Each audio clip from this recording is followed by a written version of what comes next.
Bom dia, senhoras e senhores.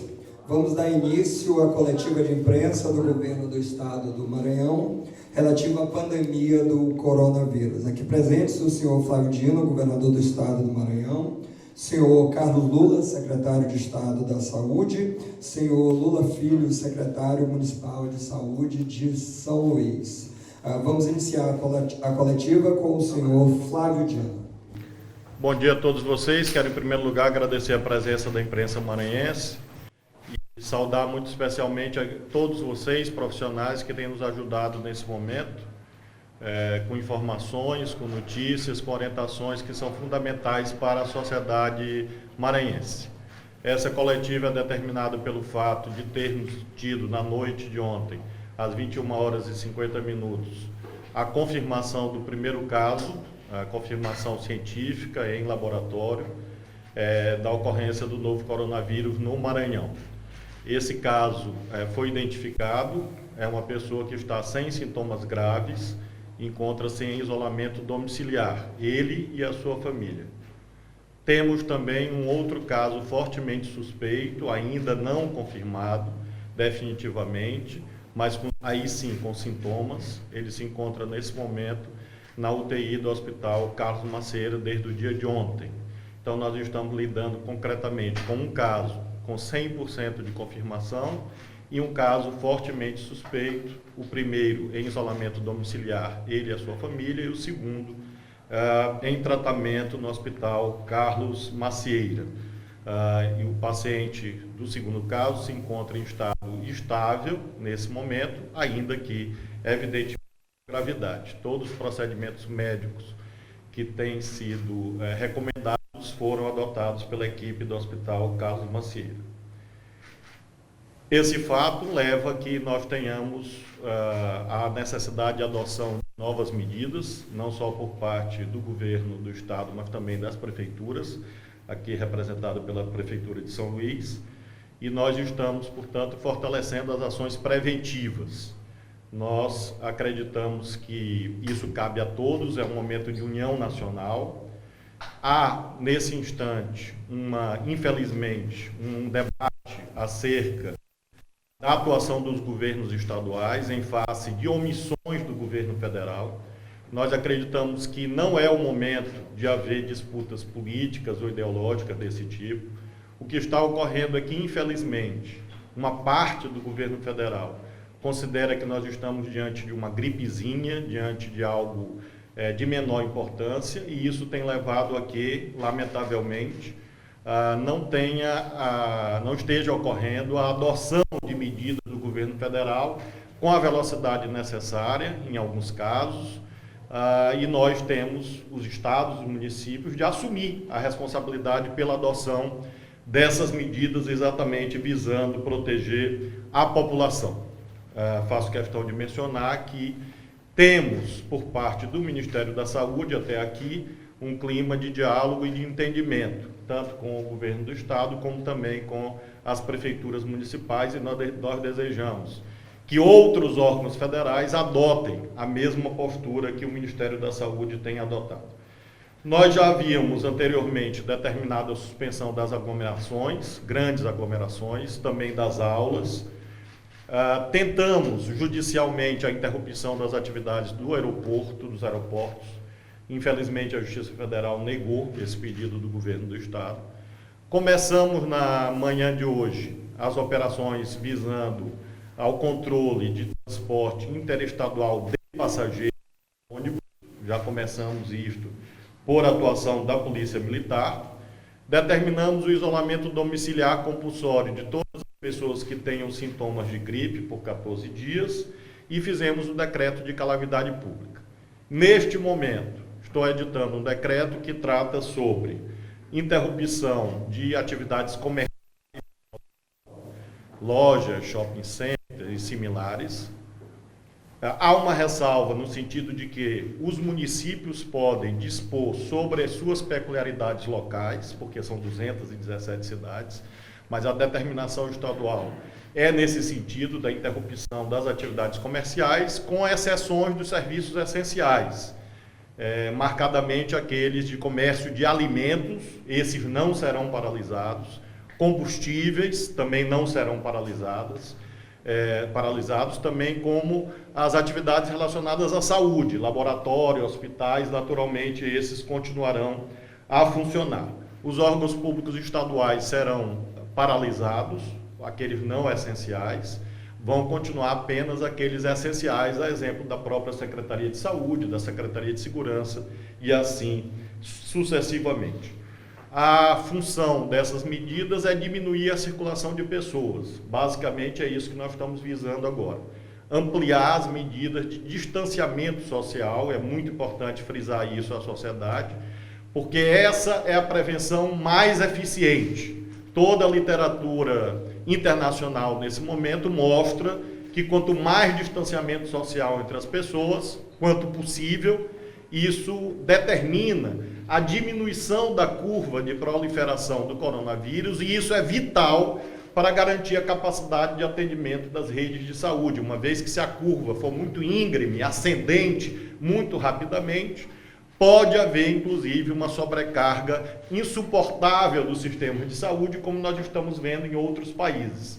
Então, é muito importante frisar que nós visamos diminuir a curva de transmissão para que o sistema de saúde possa suportar os casos que normalmente já precisam dos serviços hospitalares e também as demandas acrescidas, eventualmente, face do coronavírus.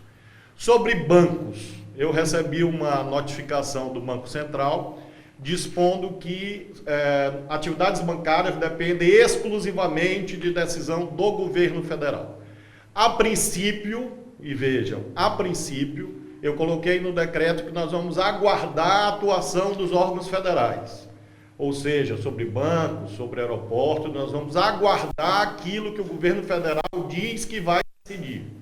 Evidentemente, se ao longo da semana houver omissão do governo federal e houver também o agravamento do quadro sanitário, eu irei reexaminar, inclusive porque consideramos que se houver omissão do governo federal, o artigo 23 da Constituição autoriza o governo do estado e também as prefeituras a agirem subsidiariamente, ou seja, para suprir as lacunas derivadas de eventual inércia federal. Então, objetivamente, a princípio, não há determinação minha, nesse momento, de que os bancos paralisem na segunda-feira. Vamos aguardar o que o governo federal decide a esse propósito. Sobre leitos hospitalares, faço questão de lembrar que a imensa maioria dos casos de coronavírus não demandam internação hospitalar. A estatística internacional é que 80% aproximadamente dos casos são tratados em casa, porque as pessoas não desenvolvem sintomas graves. O que nós fizemos? Nós estamos ampliando a oferta de leitos, tanto de internação normal, como também de leitos de UTI. Falando apenas do governo do estado, nós temos neste momento mais de 100 leitos de UTI bloqueados e disponíveis para coronavírus. 100 leitos de UTI que estão disponíveis, e faço questão de frisar isso, porque lamentavelmente, às vezes, há correntes de fake news e algumas pessoas sem informações adequadas emitem declarações erradas.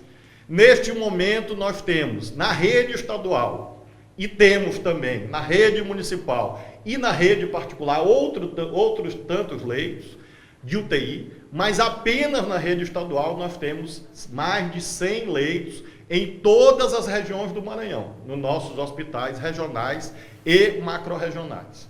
E vamos, claro, continuar esta ampliação na medida que os casos apareçam. Desses 100 leitos de UTI, nós temos nesse momento um leito ocupado, que é esse do Hospital Carlos Macieira. Tivemos a oferta pelo Ministério da Saúde de mais 40 leitos. Nós estamos aguardando que o Ministério da Saúde envie este material, se comprometeu de nos enviar. Até agora, apenas o estado do Rio Grande do Sul, segundo soubemos, recebeu esse material, e nós aguardamos que o governo federal envie, e com isso nós vamos poder ampliar leitos em outras regiões do Maranhão, como nós temos procurado atingir todo o nosso território regionalmente. E, portanto, eu quero frisar isto. Não há motivo para pânico nesse momento, porque nós não temos ainda casos de internação que superlotem a rede que está disponível. E nós vamos atualizando isto caso a caso, porque nós determinamos, no caso do governo do estado, a paralisação, a partir de agora, das cirurgias eletivas, para que nós possamos, com isso, ter leitos disponíveis. A princípio, consultas irão continuar, porque nós consideramos que as pessoas têm outras doenças. Então, na rede estadual, nós vamos prosseguir com as consultas, marcadamente as emergenciais, para que com isso a gente possa manter a rede funcionando. Claro que se houver expansão do coronavírus, aí outras medidas serão adotadas a esse propósito, tanto por parte do governo do estado, como por parte das prefeituras, que dispõem das suas próprias unidades hospitalares. Acerca de vacinação, eu vou pedir em seguida para o secretário Lula Filho, da Prefeitura de São Luís, falar um pouco mais detalhadamente sobre isso, mas quero dizer que nós demandamos dos deputados federais e senadores do Maranhão que fossem ao Ministério da Saúde em busca de doses adicionais de vacina.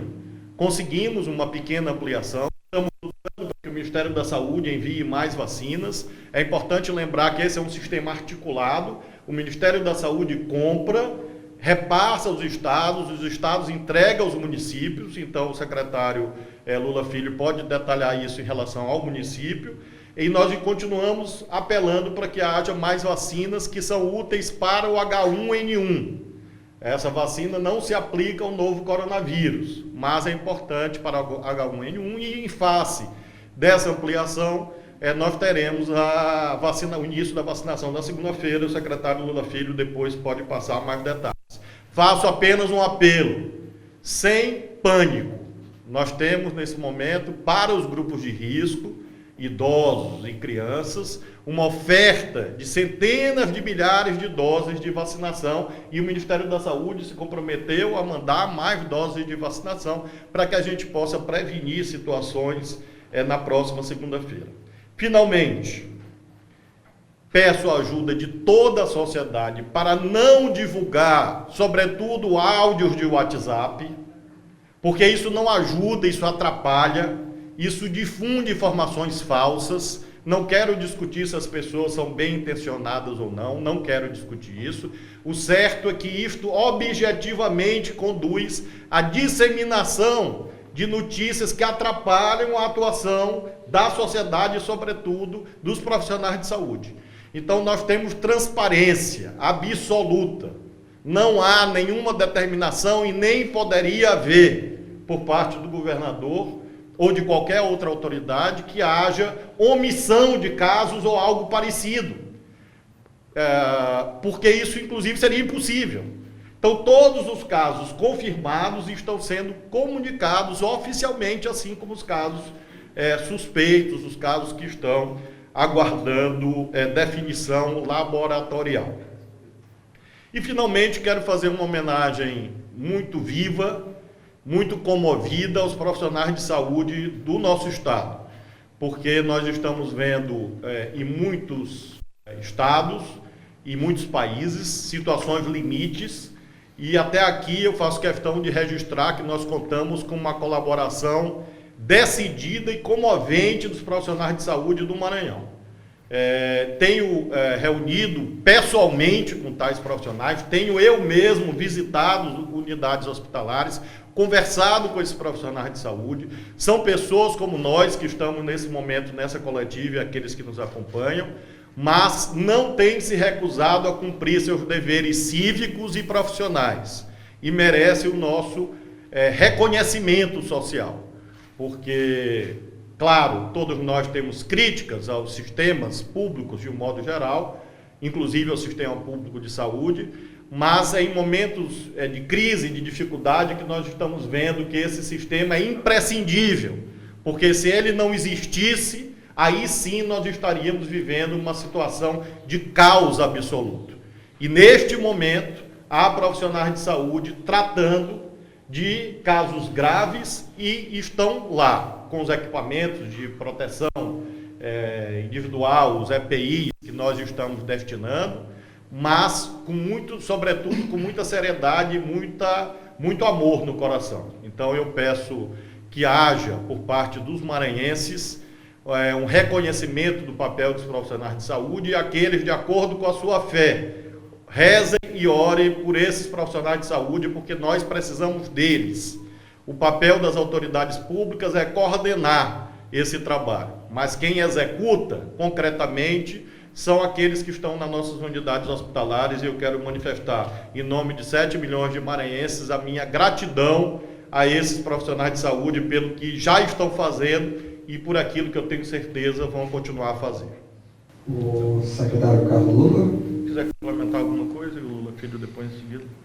Bom dia a todos. Eu queria complementar só em relação aos pacientes. Ontem o governador falou do paciente que a gente tem no Hospital Carlos Macieira. Ele não é caso confirmado, tá? Um paciente de 59 anos. O painel viral dele deu todo negativo, então a gente está esperando a confirmação do exame do coronavírus. É um paciente que está estável, tá? Toda a família também vai submeter ao teste, à testagem, e já está isolado.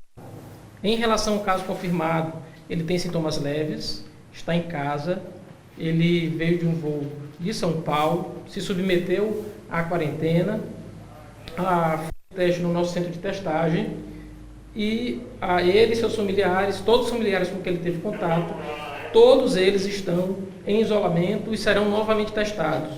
A esposa também fez o teste, deu negativo. Esse teste vai ser repetido para ver se há uma contraprova para confirmação ou não do caso dela. De todo modo, essas são as informações que a gente poderia dar para preservar o sigilo dos pacientes. E a gente tem certeza que o sistema está pronto. O governador ontem anunciou que a gente tem mais 30 leitos de UTI, que a gente vai equipar mais no hospital HCI, que a gente está montando já para voltar ao hospital exclusivamente para o coronavírus. Ele funcionar, né? Na segunda-feira. Ele vai começar a funcionar já na segunda-feira. A gente está em regime de mutirão lá no hospital HCI. Ele fica atrás do Roque Santeiro, próximo ao Hospital São Domingos. E ele vai ser voltado exclusivamente nesse momento. Lá são 100 apartamentos, mais alguns leitos de UTI. Então, a princípio, a gente pode equipar ele completamente só para o cuidado com o coronavírus. Senhor Lula Filho, secretário municipal de saúde aqui de São Luís. Bom dia a todos, bom dia governador, bom dia secretário Carlos Lula. Antes de entrar no tema vacinação, eu gostaria de reforçar e assinar embaixo duas falas do excelentíssimo governador. Primeiro, não precisa pânico. Nós estamos todo dia trabalhando, monitorando e com as equipes avaliando cenários e impactos para o pior cenário possível. É essa a realidade que estamos trabalhando. Mas precisa sim toda a cautela da população, toda a adesão da população. É preciso isolamento domiciliar. Nenhum esforço que estamos fazendo será suficiente se a população não fizer sua parte. Tem aniversário hoje marcado em condomínios. Condomínios estão fora da nossa jurisdição. Para que aniversário num momento desse reunir pessoas? Tem pessoas jogando bola uma hora dessa na praia. Para que sair de casa para jogar bola nessa hora? É preciso levar a sério. É preciso isolamento domiciliar. Sem isolamento domiciliar, todo o nosso esforço pode ser em vão. E a gente conta com a população. E o segundo ponto, governador, que eu quero parabenizar pela sensibilidade.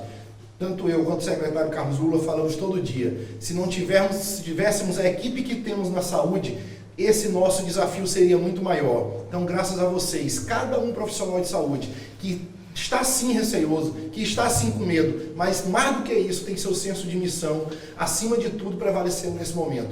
Conte com o nosso suporte, conte com o nosso apoio, porque a gente conta com vocês. E graças a vocês, a gente está indo para essa luta com muito mais confiança. Então, dito isso, eu quero entrar no tema imunização.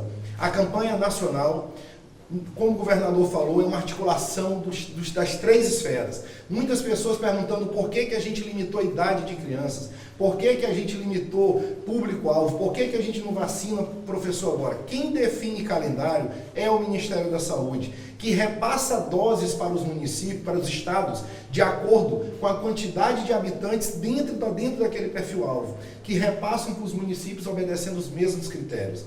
Se a gente fosse vacinar todos que querem e precisam, as doses acabariam no primeiro dia, deixando muita gente que realmente precisa sem a dose. O governador, numa atitude acertada, articulada com a bancada do Maranhão, solicitou ao Ministério a antecipação de crianças que estava previsto para 9 de maio, na terceira etapa. E dentro do clamor que a gente percebe na sociedade hoje, os pais preocupados com o filho, porque a gente sim tem muitos casos de H1N1 hoje, 28 confirmados, o que é um número importante a ser considerado. O governador solicitou que nós aqui no Maranhão antecipássemos as crianças de 9 de maio para 23 de março, que foi o que foi feito e amplamente divulgado. Então, o público-alvo, a princípio, que seria idosos a partir de 60 anos e profissionais da saúde, ganhou também crianças de 6 meses a menores de 6 anos. O que é que isso acarreta? Só esse público de crianças são 85 mil pessoas em São Luís. São Luís recebeu 85 mil doses para a primeira campanha. Então o Estado pediu reforço. A União já mandou uma parte do reforço, mas é preciso mais e nós faremos essa gerência junto ao Ministério da Saúde para receber mais doses. Nós teremos vacina para todos os públicos-alvos. Nós temos, e eu quero deixar bem claro isso, 2 meses de campanha. Não precisa a população se desesperar e correr todo mundo para os postos de saúde nesse primeiro momento, porque isso vai gerar exatamente o efeito contrário do que a gente está prevendo. A vacina, a campanha de imunização é para proteger as pessoas. Se todo mundo sai de casa no mesmo momento, a gente expõe ao risco milhares de pessoas que podem, em vez de sair protegidas, sair infectadas. E é isso que a gente não quer. Então a gente faz um apelo à população. São 2 meses. Temos 68 salas de vacina em São Luís. Vamos, com as outras estratégias, chegar a 80 pontos de vacina. Montamos equipe para vacinar pessoas acamadas que não podem sair para vacinar, pessoas com dificuldade de locomoção que também não podem sair a um posto de saúde. Estamos fazendo parceria com farmácia para que possam vacinar em áreas que a gente não tem UBS. Já começamos agora segunda-feira com 2 farmácias, a Pague Menos do João Paulo e a Pague Menos do Coutinho ali, Anil, próximo daquele ecoparque. Além disso, também estamos montando um sistema de drive-thru, só fechando o local para a gente divulgar. As pessoas vão poder ir nos seus carros, desce, vacina, entra no carro e sai. Então podemos ter fila de carro, mas sem o contato muito próximo das pessoas. São uma série de estratégias que estamos trabalhando junto com o governo do estado para que a gente possa fazer a maior quantidade possível de oferta, de possibilidades e diminuir a quantidade de pessoas na rua. Então refaço o apelo, não saiam de casa todos no mesmo momento. Quase todas as nossas unidades nós estamos vacinando em salas diferentes, crianças e idosos. Só não conseguimos em algumas que não tinham sala disponível, mas quase todos estão separando. Além disso, escolas que estão sem aula, a gente já está começando a montar a estrutura também com a equipe do estado para que a gente possa usar aquela unidade escolar para ser ponto de vacinação. Então todas as estratégias estão sendo montadas pelas 2 equipes, de imunização do município e imunização do estado, para que a gente oferte a maior possibilidade possível. Mas se não tivermos apoio da população, mais uma vez, vamos expor todos aos riscos. E a melhor maneira, talvez a única maneira da gente não ter a curva ascendente que tem hoje em quase todos os países, inclusive no Brasil, é isolamento social. E é isso que a gente tem pedido a todos. Por favor, fique em casa. Se o governador acabou de anunciar o decreto de fechamento do comércio, lógico que é uma escolha muito difícil para qualquer governante. Lógico que é uma escolha difícil para qualquer gestor público. Colocar em risco a economia de uma cidade, de um estado, mas é porque a saúde pública está em primeiro lugar. Então, empresários, é hora de utilizar a criatividade. As pessoas vão estar em casa e precisando de uma série de serviços, deliveries, o que for. Montem estratégia. Não estamos quebrando o comércio, não podemos ser acusados de estar quebrando a economia. Nós estamos protegendo a população, que é o nosso papel nesse momento. Obrigado. Agradecemos a presença de todos. E assim que tiver novas informações, uma nova coletiva. Eu queria fazer apenas um pedido, que eu sublinhar. Há, nesse momento, várias correntes de oração se formando nas várias igrejas do Brasil, outras confissões religiosas. Isso é muito, muito importante. De acordo com a fé de cada um, de acordo com a confissão religiosa, nós confiamos no bom senso das autoridades eclesiásticas para evitar aglomerações, mas individualmente, nas suas famílias, é muito importante orações em favor, sobretudo, dos profissionais de saúde do Maranhão. Muito obrigado.